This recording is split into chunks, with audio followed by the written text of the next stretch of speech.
Hello everyone, this is Shanila and I welcome to my YouTube channel study edition. कैसे आप सभी लोग? आज से आपकी इंग्लिश की क्लासेस स्टार्ट हो गई। ये जो क्लास है आपकी UP TET and super TET के लिए है, ठीक है। और बिल्कुल मैंने ज़ीरो लेवल से स्टार्ट किया है। चीज़ों को आपको बहुत ही ईजी वे में मैं समझाने की कोशिश करूँगी। वीडियो को देखते ही आपको सारी चीज़ें याद हो जाए, इस तरीके से मैं यहाँ पर क्लियर आउट चीज़ों को करूँगी, ठीक है। ऑप्शंस को भी हम लोग यहाँ पर कायदे से समझेंगे, यानी कि जिसमें भी ऑप्शंस आपको समझने वाले होंगे उनको भी हम लोग यहाँ पर क्लियर करेंगे। सीधे ऑप्शन पर टिक ना करके उन ऑप्शंस को भी हम लोग क्लियर करने की कोशिश करेंगे और क्वेश्चंस को यहाँ पर इंग्लिश टू हिंदी में कन्वर्ट करेंगे, जिससे कि आपको समझने में आसानी हो, ठीक है। पहला क्वेश्चन हमारा क्या? फर्स्ट क्वेश्चन हम देखते हैं। Choose the alternative which best expresses the meaning of the underline idiom और फ्रेज। यहाँ पर आपका एक फ्रेज दिया है, इसका मीनिंग आपको बताना है। यहाँ पर सबसे बेस्ट यहाँ पर ऑप्शन कौन सा होगा? ईडियम पहले क्या है? The manager doctor the accounts of the company. The manager doctors, ठीक है, the manager doctor the accounts of the company. अगर आपको इसका मीनिंग पता होगा, डॉक्टर द अकाउंट का मीनिंग पता होगा, तो आप यहाँ पर जल्दी से ढूंढ लेंगे। तो डॉक्टर द अकाउंट का मीनिंग होता क्या है, सबसे पहले आपको ये समझना है।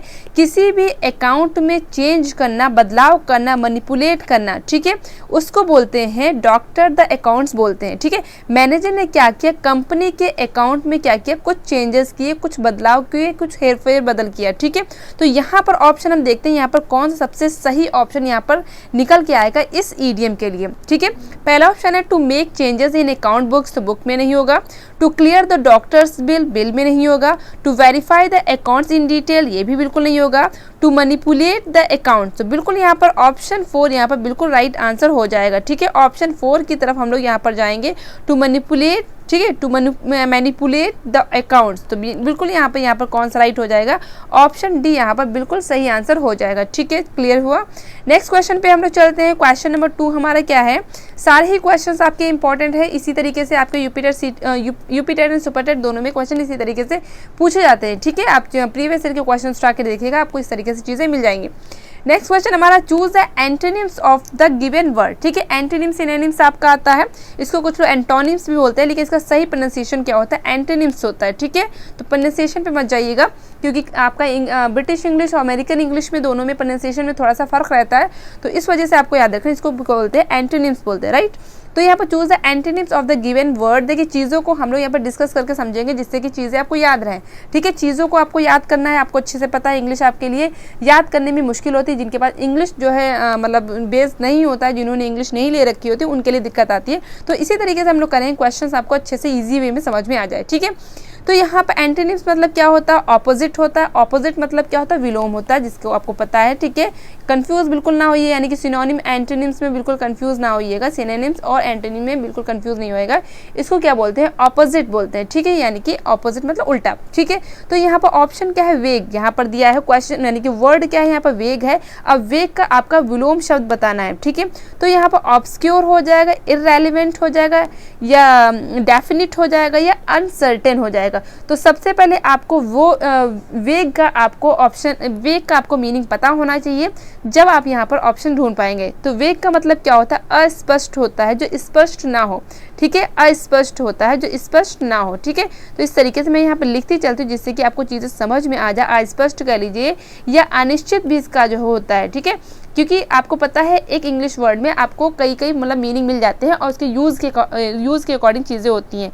तो इस तरीके से यहाँ पर आपको याद रखना है, इसका मीनिंग क्या होता है? अस्पष्ट, यानी कि जो स्पष्ट ना हो, जो क्लियर ना हो, ठीक है, उसको बोलते हैं। तो यहाँ पर सबसे पहले देखिए ऑब्सक्योर का मीनिंग भी क्या होता है। यहाँ पर पहले ही ऑप्शन मिल गया, ठीक है। अस्पष्ट, जो इसका मतलब क्या होता है, पहले इसको मैं इरेज करती हूँ, तब मैं चीज़ें बताती हूँ, तो आपको चीज़ें समझ में आएंगी। 1 मिनट रुकिए, 1 मिनट, ठीक है।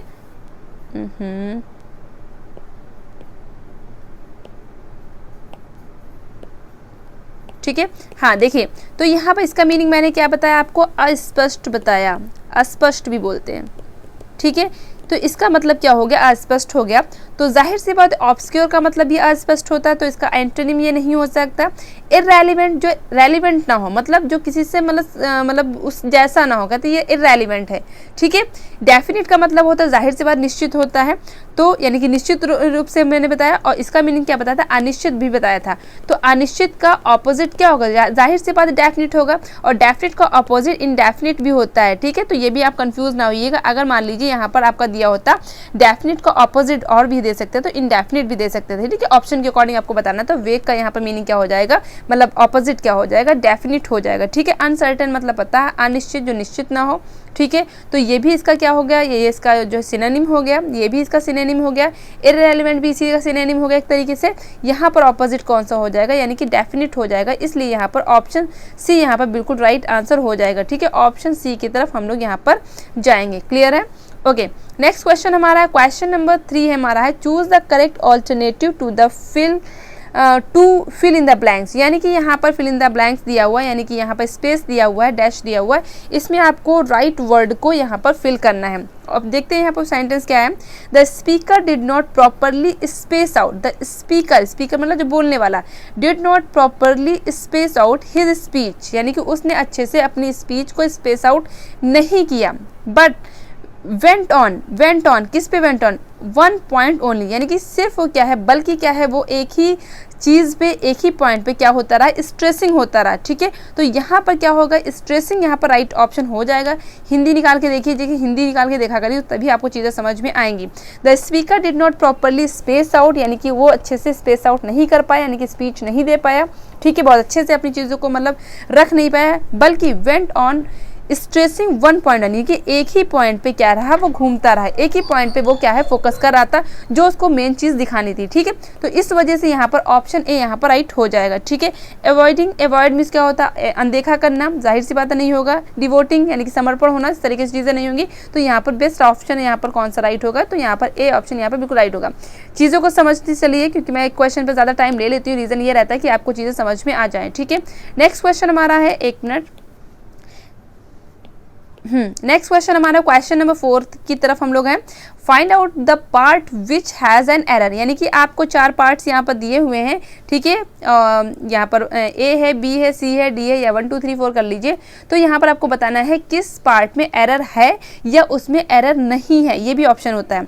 तो scarcely had I arrived then, ठीक है, द ट्रेन लेफ्ट, स्केर्सली यानी कि मुश्किल से, स्केर्सली मतलब क्या होता है, मुश्किल से, या हार्डली भी यूज़ कर देते हैं।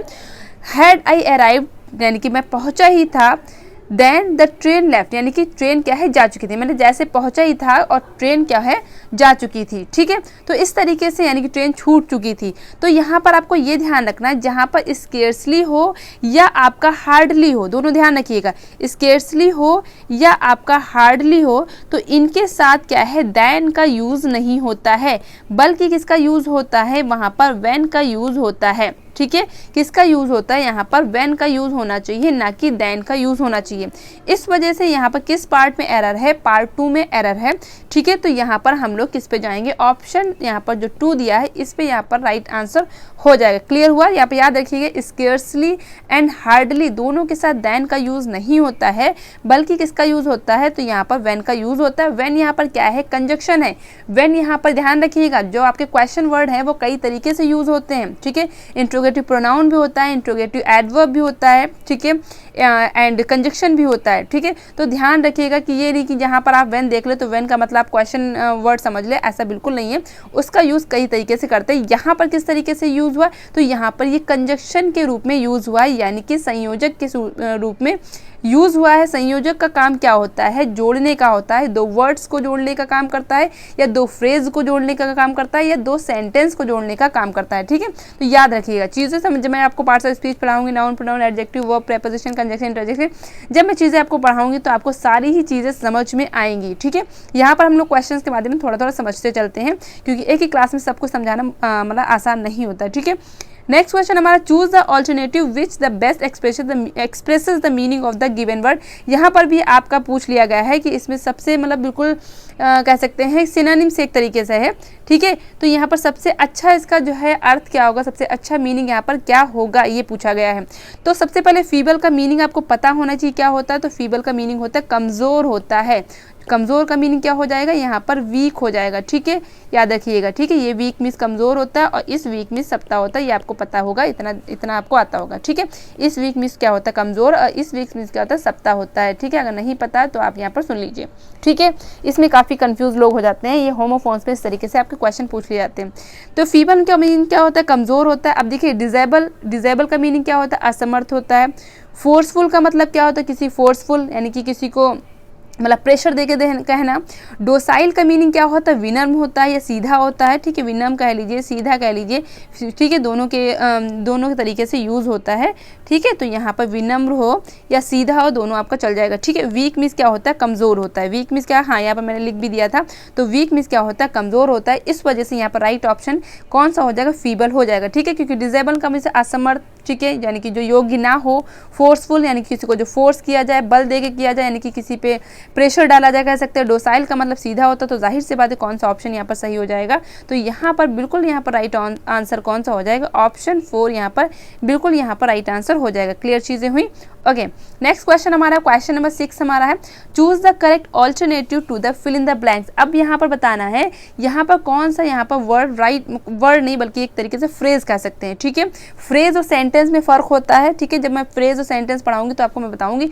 फ्रेज अलग होता है, क्लॉज अलग होता है एंड सेंटेंस अलग होता है। ठीक है, याद रखिएगा, फ्रेज यहाँ पर अलग हो जाता है, क्लॉज यहाँ पर अलग होता है और सेंटेंस यहाँ पर अलग होता है। ठीक है, सबका मीनिंग अलग अलग है, क्लियर करिएगा। ठीक है, मतलब ध्यान दीजिएगा। ठीक है, फ्रेज भी आपका ग्रुप ऑफ वर्ड्स होता है, क्लॉज भी आपको ग्रुप ऑफ वर्ड्स होता है, सेंटेंस भी आपको ग्रुप ऑफ वर्ड्स होता है, लेकिन तीनों में क्या है, फ़र्क यहाँ पर अलग होता है। ठीक है, कि the chef was wondering, chef was one, chef कौन से जो खाना वाना बनाते हैं उनके लिए यूज़ होता है। तो शेफ वॉज वॉन्डरिंग। ठीक है, यानी कि वॉन्डरिंग हो रहे थे, किसके लिए, भाई जाहिर से खाने के लिए हो रहेंगे। तो यहाँ पर कौन सा सही होना चाहिए, when to brush his teeth. तो भाई दांतों का क्या ताल्लुक है, यहाँ पर कोई ताल्लुक नहीं।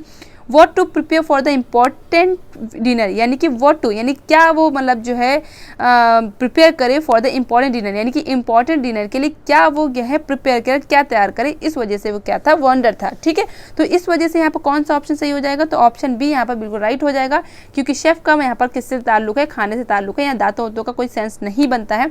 इस वजह से यहाँ पर ऑप्शन 2 यहाँ पर बिल्कुल यहाँ पर राइट आंसर हो जाएगा। क्लियर। चीज़ें अगर समझ में ना आए तो आप कमेंट बॉक्स में ज़रूर लिखिएगा, मैं चीज़ें नेक्स्ट वीडियो में आपको वही चीज़ समझाने की कोशिश करूंगी।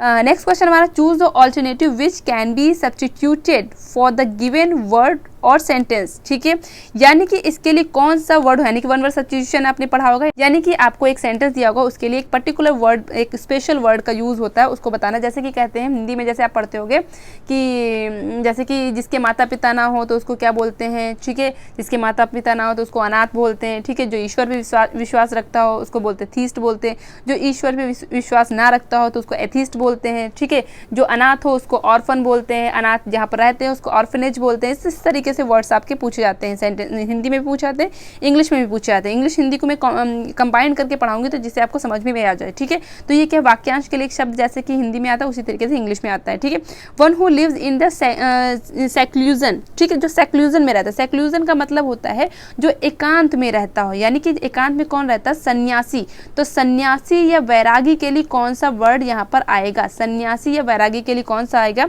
रेक्लूज आएगा, लोर आएगा, लाक आएगा या लिटोरल आएगा। तो जाहिर सी बात है यहाँ पर वैरागी को क्या बोलते हैं, रेक्लूज बोलते हैं। ठीक है, तो यहाँ पर ऑप्शन ए यहाँ पर राइट होगा। चारों ऑप्शन को यहाँ पर क्लियर कर लेते हैं। लोर का मतलब क्या होता है, विद्या होता है, लोर मतलब विद्या, नॉलेज हो जाएगा। लाक एक तरीके से क्या होता है, पक्षी होता है, बर्ड होता है, लाक जो आपने स्काई लाक पढ़ा भी होगा। ठीक है, लिटोरल क्या होता है, लिटोरल किसको बोलते हैं, यानी कि सी शोर को बोलते हैं। सी शोर का मतलब समुद्री किनारा। ठीक है, सी का मतलब यहाँ पर सी शोर, इसका मीनिंग क्या होता है, समुद्री किनारा भी बोल सकते हैं या रिवर साइड। ठीक है, यानी कि नदी का जो किनारे का एरिया होता है या समुद्र के किनारे का एरिया होता है, जिसे बोलते हैं हिंदी में तटीय, मतलब तटीय क्षेत्र। ठीक है, तो उसको बोलते हैं लिटोरल बोलते हैं। ठीक है, तो याद रखिए सी शोर। हो सकता है आगे आपके क्वेश्चन में यही आ जाए, लिटोरल का सिनोनिम बताइए, तो आपको सी शोर याद रखना है, सी शोर याद रखना है। ठीक है, इस तरीके से आपको चीज़ें याद रखनी है। देखिए हर वर्ड को आपको समझना है। इंग्लिश का मतलब ये नहीं कि आपने पर्टिकुलर एक क्वेश्चन देख लिया, आप चारों ही ऑप्शन देखेंगे तभी आपको चीज़ें यहाँ पर क्लियर होंगी। ठीक है, ज़रूरी नहीं एज इट इज़ क्वेश्चन आपके आ जाए, लेकिन आपको चीज़ें समझ के करनी है। ठीक है, नेक्स्ट क्वेश्चन हमारा है, एक मिनट, ठीक है। नेक्स्ट क्वेश्चन हमारा है choose the alternative which best expresses the meaning of the underline idiom phrase. अब इसमें भी आपको ईडियम है तो बताना है यहाँ पर कौन सा यहाँ पर राइट हो जाएगा। The thief was on good term with the police. अब क्या है, चोर, ठीक है। अब यहाँ पर ऑन गुड टर्म का मतलब क्या होता है, कहते नहीं उनके साथ हमारे अच्छे टर्म्स हैं। अच्छे टर्म का मतलब अच्छे संबंध है, यानी कि आप उनको जानते हैं। भाई जाहिर सी बात चोर पुलिस का भी संबंध एक अच्छा बन जाता है। जो चोर क्या होता है बिल्कुल पक्का हो जाता है चोरी में, तो उससे पुलिस से भी जान पहचान हो जाती है और पुलिस को भी पता है यहाँ पर आपको जो है पैसे देकर रफा दफा मामला कर दिया जाए, यानी कि अच्छे टर्म्स बना के चलते हैं।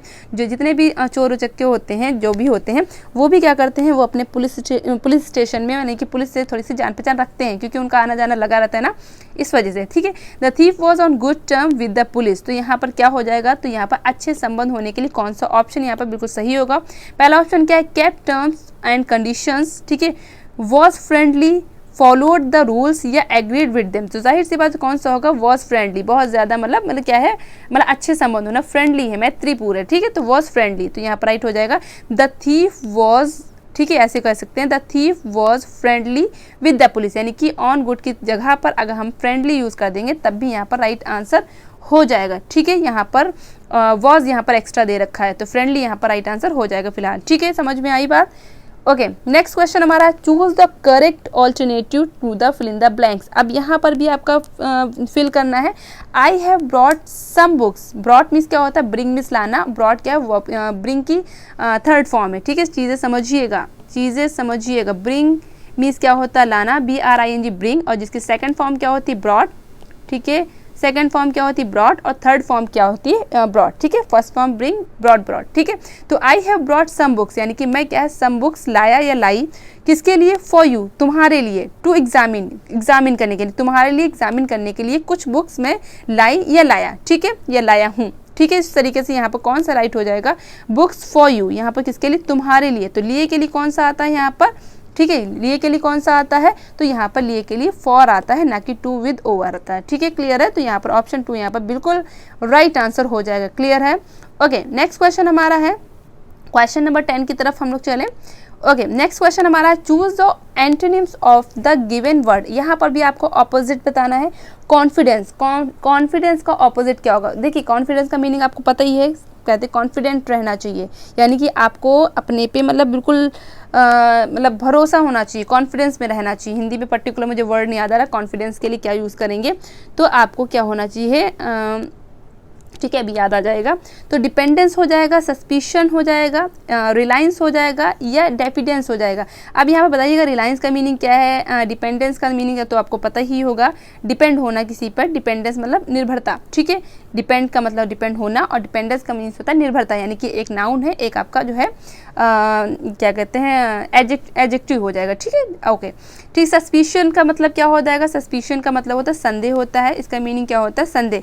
कॉन्फिडेंट जो होता है उसको अपने ऊपर क्या पूरी तरीके कॉन्फिडेंट होता है, यानी कि विश्वास, हाँ, कॉन्फिडेंस का मतलब क्या हो जाएगा, विश्वास, ठीक है, बिलीफ के सेंस में, यानी कि अपने को इतना कॉन्फिडेंस होना चाहिए कि आप इस एग्ज़ाम को क्रैक कर पाएंगे, ठीक है। जब आपको अपने पे कॉन्फिडेंस होगा तभी आप उस पर जोर लगाएंगे, जब कॉन्फिडेंस ही नहीं है तो कहाँ से जो है आप जोर लगाएंगे ना। तो इस वजह से यहाँ पर आपको एंटोनिम बताना, ऑपोजिट बताना है। तो यहाँ पर इसका ऑपोजिट कौन सा, सस्पिशन का मीन्स संदेह हो गया, तो यहाँ पर ये तो होगा नहीं बिल्कुल भी। डेफिडेंस यहाँ पर बिल्कुल राइट हो जाए, क्यों, क्योंकि इसका मतलब होता है आत्मसंदेह, ठीक है, आत्मसंदेह, यानी कि जिसको अपने ऊपर मतलब पूरी तरीके से यकीन ना हो, संदेह मतलब अपने ऊपर बिल्कुल जो है मतलब क्लियर ना हो, ठीक है। तो एंटोनिम पूछा गया है, तो यहाँ पर जिसको अपने ऊपर संदेह हो, ठीक है, संदेह मतलब शक हो, पता नहीं हो पाएगा कि नहीं हो पाएगा, मतलब क्लियर ही नहीं उसका, मतलब उसको अपने पे यकीन ही नहीं है। तो इस तरीके से यहाँ पर कौन सा ऑप्शन हो जाएगा, तो यहाँ पर डेफिडेंस हो जाएगा। सस्पिशन का मीनिंग बता दिया, ठीक है, सस्पिशन का मतलब होता है संदेह होता है, ठीक है। ये क्या है, आपका नाउन है, यानी कि आपको पार्ट्स ऑफ स्पीच में पूछा जाए तो ये क्या है, नाउन है, नाउन मतलब संज्ञा है, ठीक है, संज्ञा है। यहाँ पर अगर आपसे पूछा जाए सस्पिशियस का मीनिंग क्या होता है, सस्पिशियस, ये भी एक वर्ड पूछा जाता है काफ़ी, ठीक है, सस्पिशियस, इसके मीनिंग संदेहजनक, संदेह, देखिए दोनों वर्ड एक ही वर्ड से बने हुए हैं, ठीक है, ये नहीं आप कंफ्यूज ना, संदेहजनक, ठीक है, ये आपका क्या है, एडजेक्टिव है। एडजेक्टिव मतलब विशेषण, ठीक है। सस्पिशियस का मतलब देखिए, इसको सस्पिशियस भी बोलते हैं, सस्पिशियस भी बोलते हैं, ठीक है। तो सस्पिशियस क्या है, एक एडजेक्टिव है, यानी कि विशेषण है। विशेषण का काम क्या होता है, जो नाउन और प्रोनाउन की विशेषता बताता है, यानी कि संज्ञा और सर्वनाम की विशेषता बताने वाले को क्या बोलते हैं, विशेषण बोलते हैं, जिसको इंग्लिश में क्या बोलते हैं, एडजेक्टिव बोलते हैं। नाउन आपको क्या होता है, किसी भी चीज़ के नाम को नाउन बोलते हैं, चाहे वो किसी भी भाव का नाम हो, किसी वस्तु का नाम हो, ये तो आपको पता है, जगह वस्तु ये सब पता है। किसी भी भाव के नाम को भी क्या बोलते हैं, जो है नाउन बोलते हैं, यानी कि संज्ञा बोलते हैं। क्लियर चीज़ें हो रही हैं। इसके बाद रिलायंस की अगर बात करें तो रिलायंस का मतलब होता है भरोसा होता है। रिलायंस का मतलब भरोसा। रिलायंस आप यूज़ करते होंगे तो आपको याद होगा, भरोसा इसका मीनिंग होता है उसी के, यानी कि कुछ बहुत आपके नाम रखे जाते हैं तो किसी न किसी पर मतलब उसका मीनिंग होता है, उस हिसाब से रखे जाते हैं, ठीक है। जैसे कि आपका डव जो शैम्पू होता है, डव शैम्पू होता है, तो डव पहले इसका सबसे पहले क्या आता था, सोप आता था, यानी कि साबुन सबसे पहले स्टार्ट हुआ था, आई थिंक, ठीक है। तो डव का मतलब क्या होता है, फाख्ता होता है। डव का मतलब क्या होता है, फाख्ता। फाख्ता क्या होती है, एक स्पीशीज होती है, किसकी, कबूतर की होती है, यानी कि सफ़ेद कलर का जो होता है उसको बोलते हैं डव बोलते हैं। उसी से क्या है, साबुन बनाता है, यानी कि उस साबुन को लगाएंगे तो आप भी फाख्ते की तरह बिल्कुल सफ़ेद हो जाएंगे, गोरे हो जाएंगे। तो इस सेंस में रखा गया होगा, जाहिर सी बात है। तो यहाँ पर रिलायंस का मीनिंग क्या है, तो यहाँ पर रिलायंस का मीनिंग होता है भरोसा होता है। क्लियर है, हो सकता है एग्जाम में पूछ लिया जाए, इसलिए आप चीज़ों को समझ के करिए। मेरे हिसाब से तो यही चीज़ें सही रहती, इसी तरीके से आपको पढ़ना चाहिए। ओके, नेक्स्ट क्वेश्चन हमारा, find out the part which has an error. इसमें भी आपको पार्ट चेक करना है कि किस पार्ट में एरर है। टीचर्स ऑफ वेरियस स्कूल, अब देखिए यहाँ पर दिया है तो कौन सा, टीचर्स ऑफ वेरियस स्कूल, यानी कि टीचर्स शिक्षिकाएँ या शिक्षक अलग अलग स्कूल्स की, यानी कि विभिन्न स्कूल की, मेट टू डिस्कस अबाउट, ठीक है, मिली, किसके लिए मिली, डिस्कस करने के लिए, how to improve the standard of English, यानी किस तरीके से इंग्लिश का स्टैंडर्ड को इम्प्रूव करना है, कैसे इम्प्रूव करना है, हाउ टू मतलब कैसे इम्प्रूव करना है, ठीक है। तो यहाँ पर किस पार्ट में एरर होगी, इसको पहले समझिए, किस पार्ट में यहाँ पर एरर होगी, ठीक है। तो आपको सबसे पहले याद रखना, डिस्कस के बाद कभी भी प्रेपोजिशन का यूज़ नहीं होता है, यानी कि यहाँ पर अबाउट का यूज़ जो हुआ है वो एक्स्ट्रा हुआ है, यानी कि इसका कोई भी यूज़ यहाँ पर नहीं बनता है। अगर आप खाली डिस्कस लगाएंगे तब भी इसका मीनिंग निकल के आ जाएगा। इस वजह से क्या है, इस पार्ट में एरर है, यानी कि यहाँ पर सेकंड ऑप्शन यहाँ पर सही हो जाएगा। सेकंड ऑप्शन यहाँ पर सही हो जाएगा, क्योंकि डिस्कस के बाद अबाउट का यूज़ नहीं होता। डिस्कस की मतलब ही होता है किसी के बारे में डिस्कस करना, ठीक है, ठीक है। तो जाहिर सी बात यहाँ अबाउट का यूज़ होना ही नहीं चाहिए, और फिलहाल आपका डिस्कस के बाद किसी भी तरीके से प्रेपोजिशन यूज़ नहीं होता है, ठीक है। क्लियर हुआ, तो यहाँ पर ऑप्शन 2 यहाँ पर बिल्कुल राइट ऑप्शन हो जाएगा। नेक्स्ट क्वेश्चन हमारा है, choose the alternative which best expresses the meaning of the given word. यहाँ पर भी आपको सिनोनिम बताना है, यानी कि इसका मीनिंग बताना है। क्लैमिटी, क्लैमिटी का मतलब होता है आपदा। क्या होता है, आपदा। जैसे कि आपको, जैसे कि बाढ़ आ जाए या भूकंप आ जाए, तो इस तरीके से क्या बोलते हैं, आपदा बोलते हैं। किसी भी तरीके से आपदा आना। तो अपसेट मीनिंग पता होता है, अपसेट होना, मेरा मूड बहुत अपसेट है आज, बहुत ज़्यादा मतलब दुखी हूँ, परेशान हूँ, इस तरीके सेंस में पूछा जाता है। डिलेम्मा, डिलेम्मा का मीनिंग क्या होता है, डाउट, ठीक है। डिलेम्मा का मीनिंग क्या होता है, डाउट, यानी कि संदेह, ठीक है। क्या होता है, संदेह होता है, ठीक है। ये भी आप याद रखिएगा, बहुत अच्छा वर्ड है यहाँ पर, डाउट के सेंस में याद रखिएगा। ग्लूमी मतलब क्या होता है, ग्लूमी मतलब होता है सैड, ठीक है। सैड मीन्स क्या होता है, बहुत ज़्यादा दुखी है, परेशान है, ठीक है। ये कौन सा एडजेक्टिव है, ठीक है, ये विशेषण है। डिज़ास्टर, डिज़ास्टर कहते हैं, डिज़ास्टर का मीनिंग यहाँ पर क्या हो जाएगा, आपदा हो जाएगा। तो यहाँ पर सबसे जो अच्छा यहाँ पर ऑप्शन होगा डिज़ास्टर होगा, क्योंकि डिज़ास्टर मीन्स क्या होता है, आपदा आना, यानी कि मतलब ख़राब चीज़ हो जाना, मतलब डिज़ास्टर आ गया, बर्बादी आ गई। तो इस तरीके से यहाँ पर कौन सा ऑप्शन सही हो जाएगा, ऑप्शन सी यहाँ पर बिल्कुल राइट ऑप्शन होगा, ठीक है। यानी कि डिज़ास्टर, क्लैमिटी का एंटीनिम नहीं, एंटीनिम नहीं, सिनोनिम, एंटीनिम नहीं, सिनोनिम। तो कौन सा हो जाएगा, डिज़ास्टर हो जाएगा, यहाँ पर बिल्कुल राइट आंसर हो जाएगा, यानी कि सेम मीनिंग, ठीक है। क्लैमिटी का सेम मीनिंग कौन सा हो जाएगा, डिज़ास्टर, यहाँ पर राइट हो जाएगा। चारों ऑप्शन आपको क्लियर होने चाहिए, ये नहीं कि आपने डिज़ास्टर खाली पढ़ लिया और डिलेम्मा का मीनिंग आपको नहीं पता, ग्लूमी का मीनिंग नहीं पता, तो चीज़ें गड़बड़ जाएंगी। नेक्स्ट क्वेश्चन हमारा है, क्वेश्चन नंबर 13 है, choose the correct alternative to the fill in the blanks. अब यहाँ पर भी आपको फिल करना है, ठीक है। द अशर, ठीक है, इसको ऊशर भी बोल सकते हैं, ठीक है।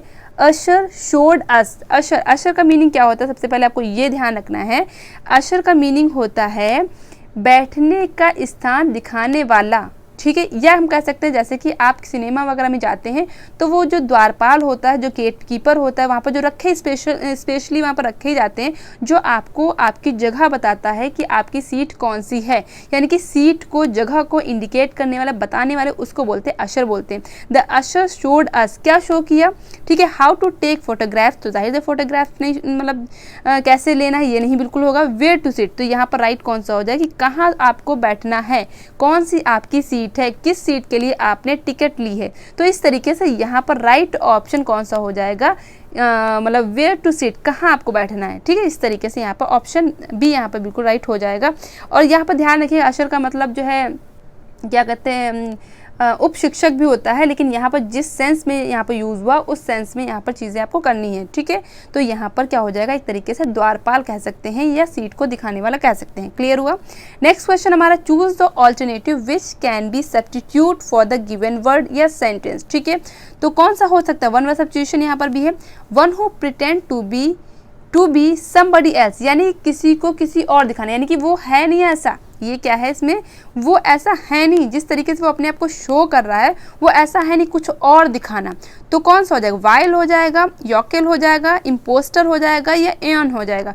तो बिल्कुल यहाँ पर राइट आंसर कौन सा हो जाएगा, इम्पोस्टर हो जाएगा, क्योंकि इम्पोस्टर का मतलब होता है ढोंगी। क्या होता है, ढोंगी बाबा आपने देखे होंगे, होते कुछ और है और जो है दिखाते कुछ और है, ठीक है। तो सब नहीं, मतलब कुछ लोग ऐसे होते हैं। तो आपने पढ़ा होगा, एस्ट्रोलॉजर वाली की स्टोरी पढ़ी होगी, अगर इंटर में आपके पास इंग्लिश रही होगी तो आपने इंटर में, हाई स्कूल में इस तरीके से चैप्टर है एस्ट्रोलॉजर्स डे। तो उसमें क्या होता है, वो मतलब एक को, मतलब अपने दोस्त को मार के आता है और जो है उसको कुएं में गिरा देता है, मतलब शराब वराब पिए होते हैं तो इस तरह गिरा देता है। फिर बाद में वो डर के मारे वो उस गांव से भाग जाता है, फिर वहाँ पर ज्योतिष बन जाता है। इस तरीके से पूरी स्टोरी है। फिर वही दोस्त ढूंढता, पता चला उसकी जान बच जाती है, वो ढूंढता आता है, ठीक है। फिर उस एस्ट्रोलॉजर से मिलता है। जब जैसे ही एस्ट्रोलॉजर, तो वो क्या था, मतलब अपने दूसरा भेष बदले हुए था, तो वो तो नहीं पहचान पाता है उसको, ठीक है, यानी कि वो जिसको मारा था वो नहीं पहचान पाता, लेकिन वो एस्ट्रोलॉजर उस दोस्त को पहचान लेता है और समझ जाता है कि वो जिंदा है अभी। तो उस दिन उसको थोड़ा सा राहत मिलती है। तो इस तरीके से स्टोरी है, अगर आपने पढ़ी होगी। फिलहाल यहाँ पर आंसर कौन सा हो जाएगा, इम्पोस्टर यहाँ पर हो जाएगा, जिसका मीनिंग क्या होता है, ढोंगी होता है। इसके अलावा अगर हम बात करें वाइल्ड का मतलब क्या होता है, इसके मीनिंग क्या होता है, इसके मीनिंग होता है फ्रॉड, ठीक है। इसके मीनिंग क्या होता है, फ्रॉड ही होता है। लेकिन यहाँ पर राइट बिल्कुल जो सटीक आंसर होगा इम्पोस्टर हो जाएगा, ठीक है। यॉकेल का मीनिंग क्या होता है, इसका मीनिंग होता है गवार या असभ्य, अनसिविलाइज्ड, ठीक है। तो यहाँ पर यॉकेल का मतलब क्या होता है, अनसिविलाइज्ड होता है, ठीक है। एन का मतलब क्या होता है, एज मतलब यहाँ पर हो जाएगा जैसे एरा, पीरियड, इस तरीके से आता है ना।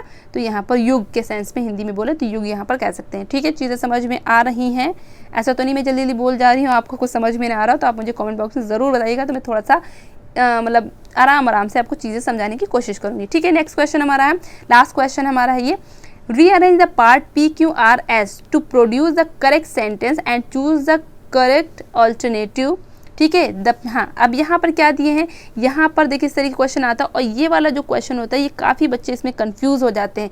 इसको आपको इस तरीके से अरेंज करना है कि आपका सही मीनिंग निकल के आ जाए।